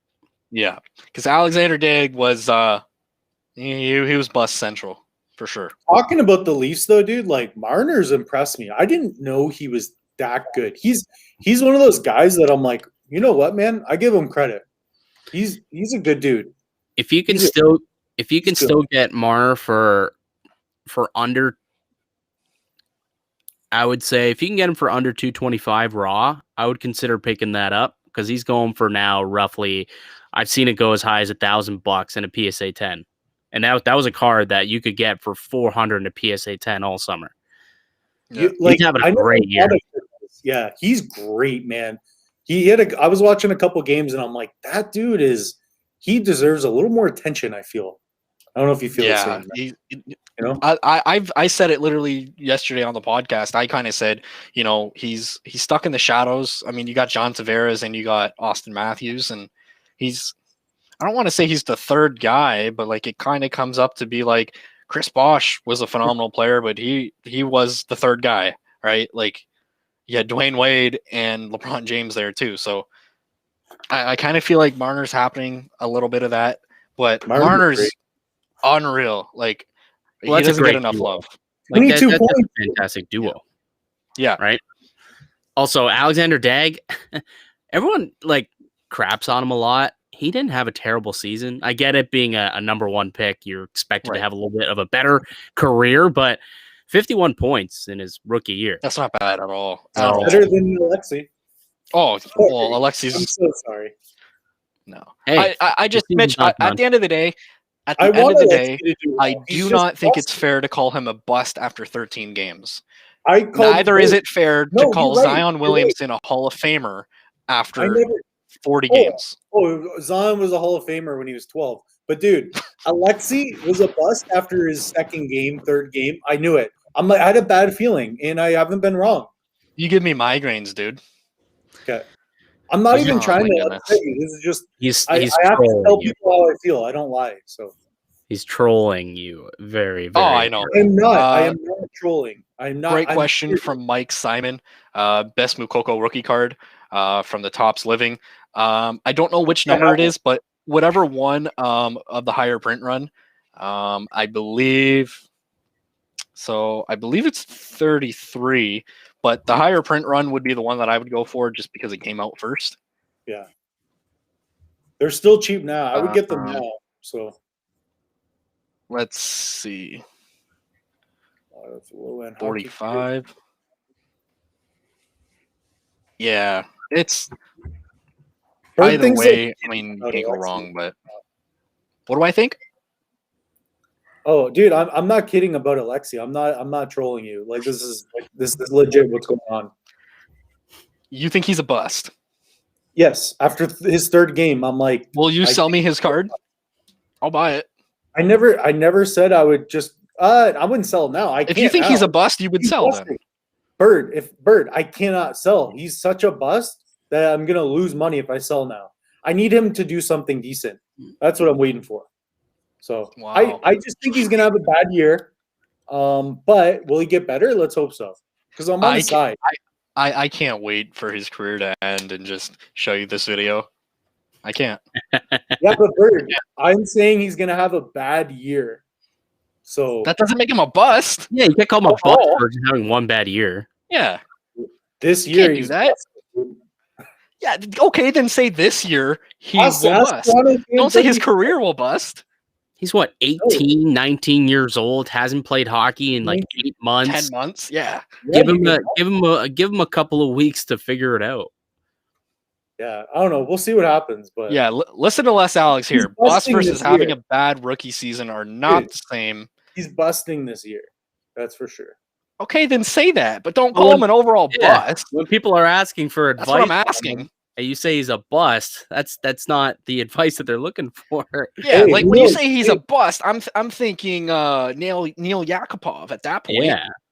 Oh, I hope not. I hope he doesn't do that. But no, me either. Yeah, he's busting this year, though. That's all. I got a couple, so I hope that he does turn it into an absolute stud. Yeah. So, me too. Again, I have a whole set, Mike. I have a whole set, and I'm waiting for one to get back graded. So right. But I mean, for me, look at last year, right? If you look at last year, Jack Hughes, he only had 7 goals and 21 points. Yeah. That's a guy who I'm currently investing in right now, and I'm sure Mike is too. Yeah. You know, yeah. Rookie years are not the same. I can beat Alex 1-on-1. No way, dude. Yeah, Mitch, is Mukoko at 17 years of age a bust? He's only got 2 goals in 10 games. Why would I say that? Well, based on your logic, he's got 2 goals in 10 games.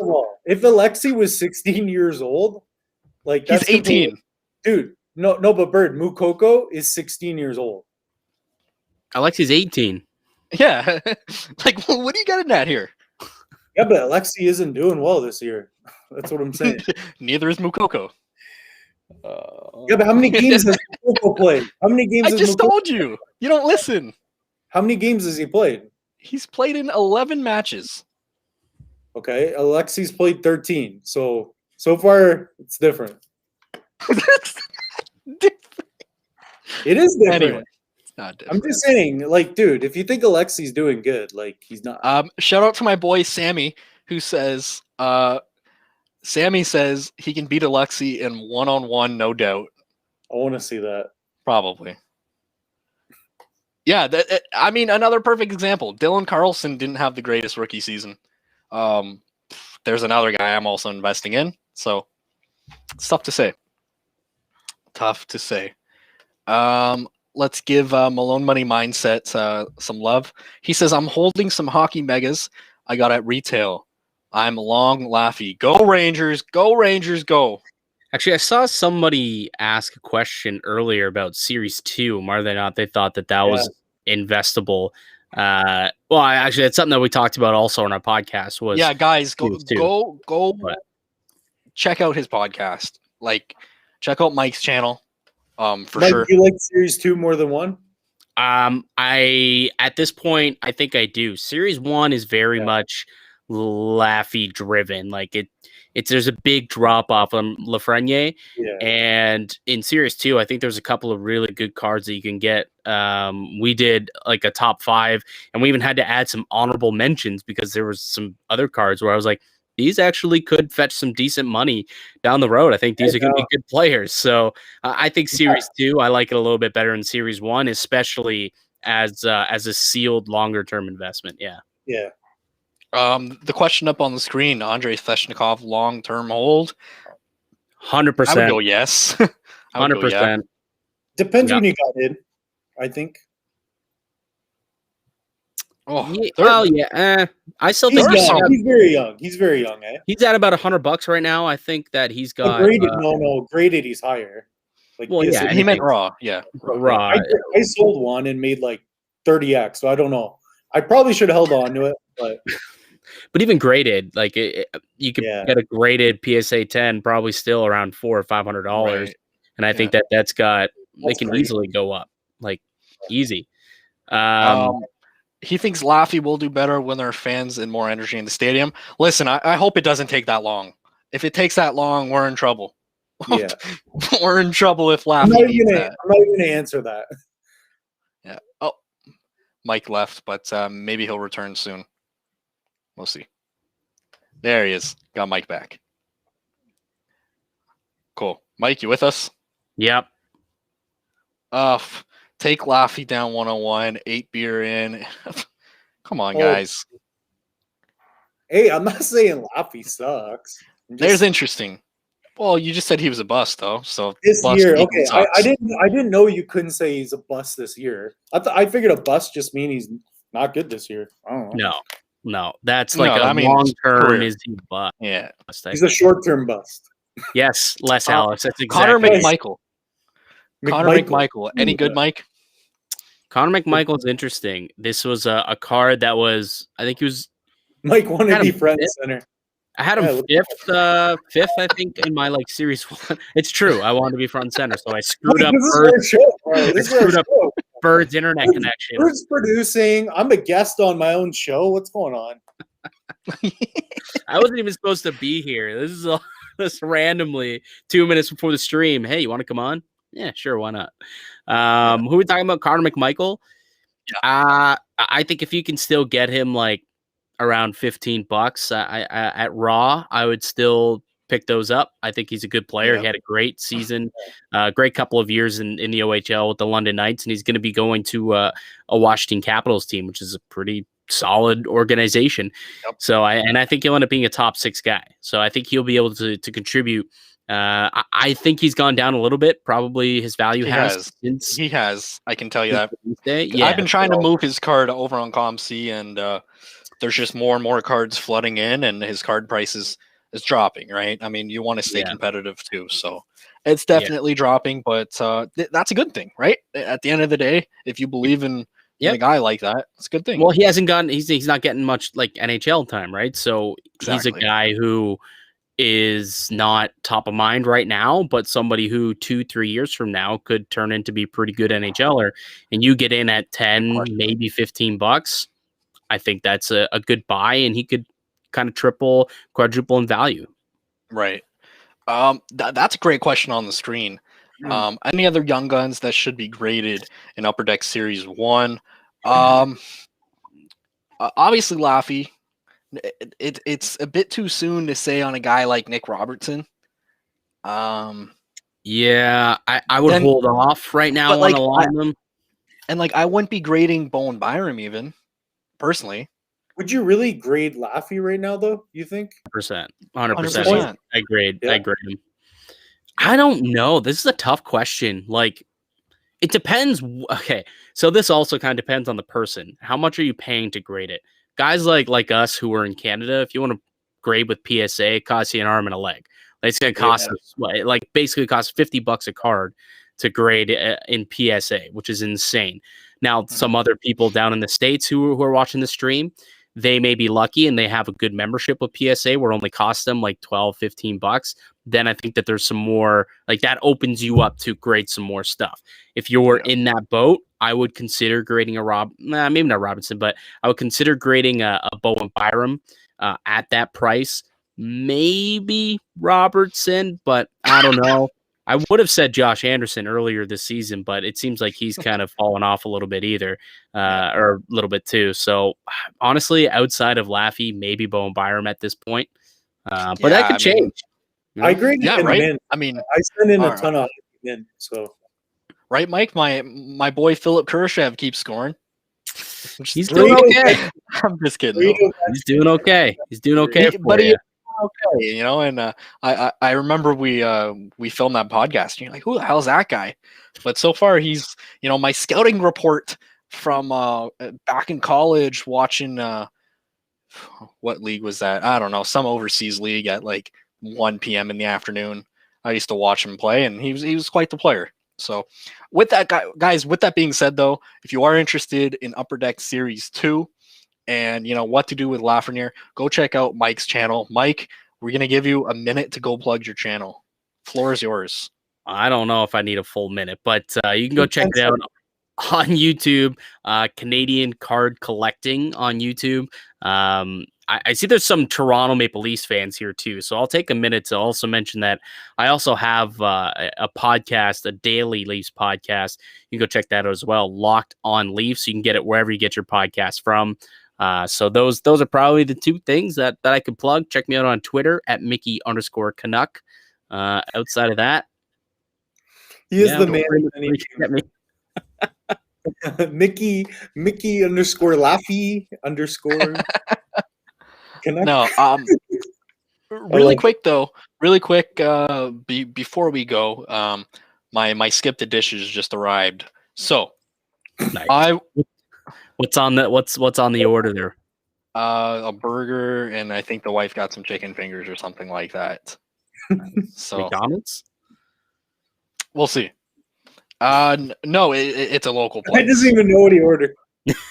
I didn't order it. She did. I just got the text message. Yeah. NHL awards. All right. I know it's super early. Mitch, who do you think will end this season with the highest point total? Ooh, my goodness. Well, I mean, dude, I'm liking McDavid for that. I personally think for goals, I really believe in Matthews. I think he's a freak. But I think McDavid. I'm gonna go with McDavid. I think he's crazy, man. I think that dude's different. He's fast as heck. Sure. He is different. Definitely different. Like I'm going with McDavid as well when it comes to highest point totals. Kid's unbelievable. There's not much. The only guy that's trailing him right now really is his teammate Draisaitl. And Draisaitl. They just pile up points together. So help each other out. I think McDavid probably would be my pick here as well. Yeah. I don't think McDavid will lead in goals.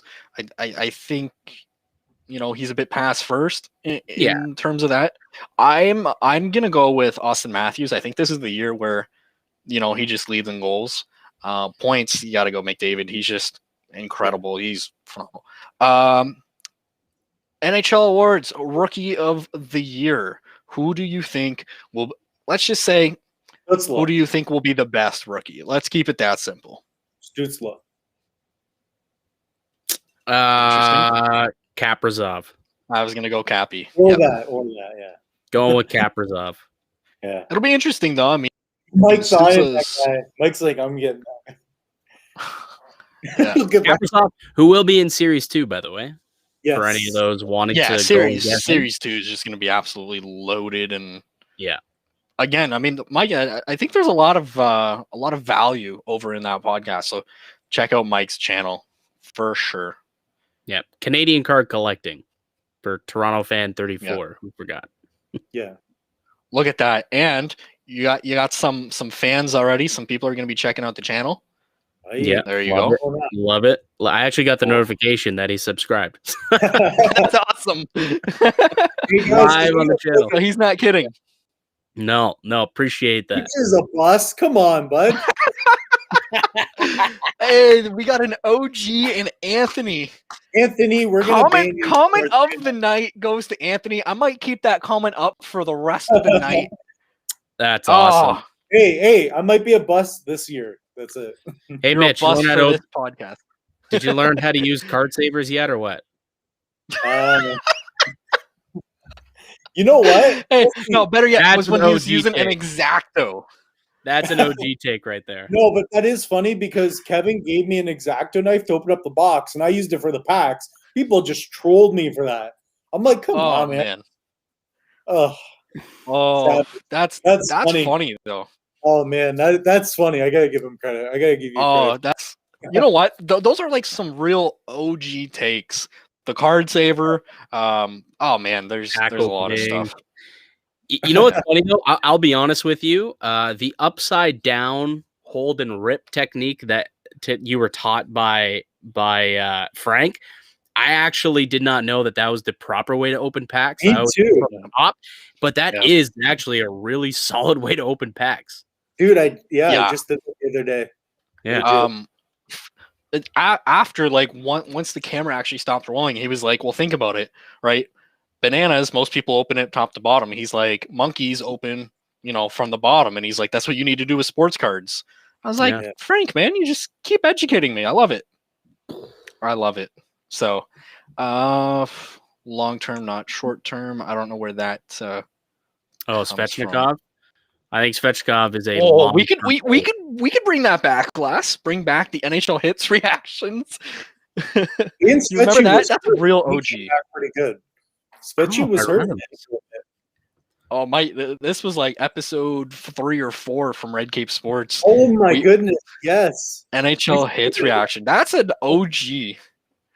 Yeah. You should do more of that. Yeah. 3-1 Leafs. Engvall just scored. Wow. Who scored? Engvall? Engvall. Yeah. Pure Engvall. Wasn't Engvall a guy who you guys were like decently high on a little bit?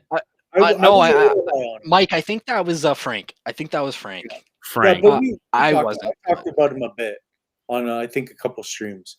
Yeah, Pure I mean, he was. I cheap, like him. right? I don't dislike him. He's very, very cheap at the. Oh yeah, he's getting pick up for a couple bucks. I want to give some love though to a guy who I actually got to interview not too long ago because of the newspaper that I work for. He actually grew up like 8 minutes from Ridgetown. Travis Konechny. There's a guy who started the season off hot. I'm like that's my thing, man. I like the Flyers. Like I hate them as a Rangers fan, but I like them as a team. But they're missing a goal scorer. Am I wrong on that? Like they are missing a bread and butter goal scorer. Yeah, certainly. I think that's a good take there. They could definitely use someone who could just fire the puck into the back of the net. They've got a lot of mid-level like 20-25 goal scorers, but they don't have somebody who could walk down the line and just rip it, right? Just come down off the wing, off the rush, and rip it. If they can somehow get that, I think certainly that would be a big boost to that team. They've got the goaltending, they got a couple of stud young defensemen, and they've got a good core up front. I'm with you. Sure. I like Philadelphia. On my Locked On Leafs podcast, sometimes we talk about what's going on in the betting world, and I think that right now you look at the Flyers, they're about a plus 2,000 to win the cup, and I think that's great odds. Like I think is it plus 2,000 or plus 1,600? Right, that's great value. Great value. You can tell you guys watch a lot of hockey.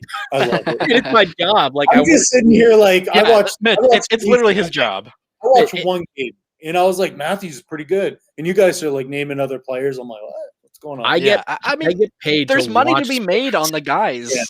Right? Like there's money to be made on those guys who, and that's just it, right? Like I love so many YouTube content creators, but like I just get tired of like always hearing like the top names. Like that's why I love to have Mike on, right? Because Mike kind of sifts through the pack, right? And lets hey, like there's value in this guy that almost no one else is talking about. So and I tell you about Marvel cards, you don't like it. Hey, we'll see. That comment though, we do need to get Frank back on. So Mitch, maybe COVID, maybe though. message Frank. Yeah, but we Yeah. could do this. Yeah, we could. You know, Frank can yell at me some more. Yeah, we should get maybe us four on. Us four Yeah. would be really cool. Yeah. Frank, if So, you're anyways, guys, come on. that's gonna do it here tonight. I think it was like 2 hours or There's no something like comment. that. So, yeah, thanks everyone so much for watching, and take care. Laffy, Peace. score, Laffy, score.